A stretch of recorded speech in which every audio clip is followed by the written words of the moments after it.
মন্দিরের ভিতরে ঢুকতে উনি বারণ করে দিলেন। হাঁটতে হাঁটতে কোথায় চলে এসেছি জানেন? জায়গাটা হচ্ছে বিহারের সাসারাম, ওদয়পুর এসপি জৈন কলেজের একদম কাছেই। দেখে তো এত ভালো লাগলো যে এখানে না ঢুকলেই নয়। এই আশ্রম বিষয়ে জানার আরও আগ্রহ বেড়ে গেল। এত বড় শিব মূর্তি, তার পাশে একটা শ্রীরামেরও মূর্তি রয়েছে। মন্দিরটা দেখে এত ভালো লেগে যায় যে ভিতরে ঢুকতেই হবে, জানতেই হবে এই মন্দিরের বিষয়। বেরিয়েছি পদব্রজে। সামনে এত সুন্দর মন্দির পড়লে একটু কি দর্শন করব না? তারপরে আবার দেখি যে পঞ্চদর্শনম জুনা আখড়া। ভিতরে যাওয়ার আগ্রহটা বেড়ে গেল। চললাম ভিতরের দিকে মন্দিরের, একদম ঢুকেই ডান দিকে এই জায়গাটা বেশ জনপ্রিয় নেতারা রয়েছে, army dress, police dress, pilot dress. ওখানে দাঁড়িয়ে ঠিক বাঁদিকেই শিব মূর্তি এবং নিচে শনি মহারাজের একটা বিগ্রহ। খুব এলাকা বিস্তর নয়, কিন্তু একদম সামনেই সেই মন্দির রয়েছে, নানান ধরনের মূর্তি। খুব সুন্দর মন্দিরটা। এখান থেকে সোজা যেতে হবে। সোজা আসার পরে দেখতে পাচ্ছেন যে ওই যে গেটটা, ওই দিক থেকে আমি ঢুকেছিলাম। আর এই হচ্ছে মন্দির। মন্দিরের সামনে একটা খাম্বা করা রয়েছে, বেশ বিশাল বড়, তাই মন্দিরটা পুরোভাবে ক্যামেরায় আনা যাচ্ছে না। আমি মন্দিরের ভিতরেই ঢুকবো, প্রথমেই মন্দির পড়বে। মন্দিরের ভিতরে ঢুকতে উনি বারণ করে দিলেন আমাকে যে ক্যামেরা অ্যালাউ নেই। তারপরেই ভিতরে ঢুকি। ভিতরে ওনাকে জিজ্ঞাসা করলাম, যিনি পূজারী, বললেন ঠিক আছে আপনি ভিডিও করুন, অসুবিধা নেই। ওনার পারমিশন পাওয়ার সাথে সাথে আমি পুরো মন্দিরের ভিডিও করলাম। এই মন্দিরটা হচ্ছে সোমনাথ মন্দির। ভিতরে রয়েছে শ্বেত শিবলিঙ্গ। আর এই যে দেখছেন, এটা মন্দিরের নাট মন্দির। এতগুলো পিলার এখানে করা। শিব মূর্তির পাশেই অন্নপূর্ণা মায়ের মূর্তি করা রয়েছে বেশ সুন্দর করে। এবং চারিদিকটা দেখতেই পাচ্ছেন। মন্দিরের ভিতরে প্রত্যেক জায়গায় দেয়ালে দেয়ালে এবং পিলারে পিলারেও বেশ মূর্তি করে দেওয়া রয়েছে।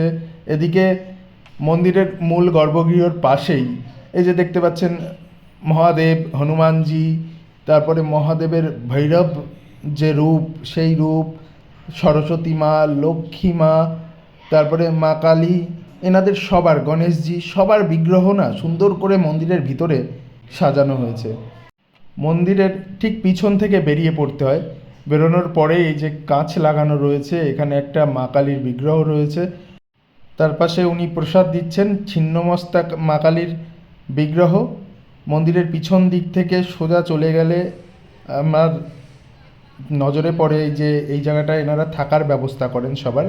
এখানে শুল্ক দিয়ে থাকতে হয়, অর্থাৎ পয়সা দিয়ে থাকতে হবে। প্রায় 1000 টাকার উপরে নাকি রুম ভাড়া। তার পাশে ওনাদের যজ্ঞস্থল, এবং এইখানে সমস্ত মাতারা আসেন বা যারা নাগা তারা আসেন। তারপরে আমি ওখান থেকে একদম মন্দিরের যে ওনাদের আশ্রমের যে মাঝ বরাবর, সেইখানে দাঁড়িয়ে নিজেকে নিয়ে একটু ভিডিও করি। এই জায়গাটা হচ্ছে ওনাদের আশ্রমের মিডিল স্থান। তার পাশেই দেখতে পারবেন এখানে একটা জায়গা রয়েছে, যে জায়গায় ওনারা হাঁস, মুরগি, নানান রকমের মানে পাখি জাতীয় আর কি, তারপরে তার মধ্যে খরগোশও আছে। এই আশ্রমটি ভারতীয় বিমান সেনাবাহিনীর প্রাক্তন উইং কমান্ডার তার দ্বারা প্রতিষ্ঠিত হয়। কপিল সিং ওনার নাম, যিনি পাইলট বাবা নামে পরিচিত। আমি এখন মন্দিরের একদম পিছনে, এখানটায় রয়েছে কয়েকটি বিদেশি কুকুর। এখানে পোষা হয় কুকুর, আমার বেশ ভালো লাগলো, আমার ভালো লাগার জায়গা। তার বা পাশেই রয়েছে কিন্তু এখানকার টয়লেট, আর ডান দিকে খাবারের জায়গা। আমাকে একজন ডেকে নিয়ে গেল রান্নাঘরের দিকে, যেখানে ওনারা সবাইকে প্রসাদ বিতরণ করেন। শুধুমাত্র সন্ন্যাসীদের জন্য দেখলাম লেখা রয়েছে যে সন্ন্যাসী এবং এই আশ্রমবাসী তাদের জন্যই শুধুমাত্র ফ্রিতে খাবার এখানে পাওয়া যায়। অন্য কেউ আসলে তাদের জন্য কিছু পয়সা নেওয়া হয়। ডাল, সোয়াবিন, ভাত সবসময় থাকে। খাওয়া দাওয়ার শেষে মন্দিরের পিছন দিকটায় ছিলাম। সেখান থেকে আসার পরে এরকম মুনি ঋষিদের বিগ্রহ রয়েছে। তারপর সে দেখতে পাচ্ছেন ওই দিকটায় 10 অবতারের একটা লাইন করে দাঁড় করিয়ে বিগ্রহ করা রয়েছে। এদিকে রয়েছে নানান ধরনের মহাপুরুষদের, যেমন রবিদাস ছিলেন, বাবা রবিদাস, কবির সুমন, এরকম সাই বাবা, বিবেকানন্দজিকেও রেখেছেন দেখলাম। এই জায়গাটা হচ্ছে মন্দিরের সামনের জায়গাটা। আমি তখন মন্দিরে ঢুকে পড়েছিলাম। মন্দিরের সামনেই এরকম মা দুর্গা, সরস্বতী, লক্ষ্মী, গণেশ, এবং তার ঠিক পাশেই এরকম শঙ্করাচার্য, গণেশজি, শিবজির মূর্তি, মানে সব জায়গাতেই ভগবানের মূর্তি। এবং এই আশ্রমের বিশেষ ব্যাপারটা হলো এই শিব মূর্তিটি, এটা হচ্ছে 111 ফুট, এবং এর পিছনে যে গৌতম বুদ্ধের মূর্তিটি রয়েছে সেটা প্রায় 100 ফুট। বিহারের সাসারামে আসলে এই স্থানটি অবশ্যই দর্শন করবেন। যাই হোক, সবাই ভালো থাকবেন, আর আমার ভিডিওতে লাইক করবেন, কমেন্ট করবেন, আর সাথে থাকবেন। অসংখ্য ধন্যবাদ সবাইকে। রাধে রাধে, জয় সুখহরি।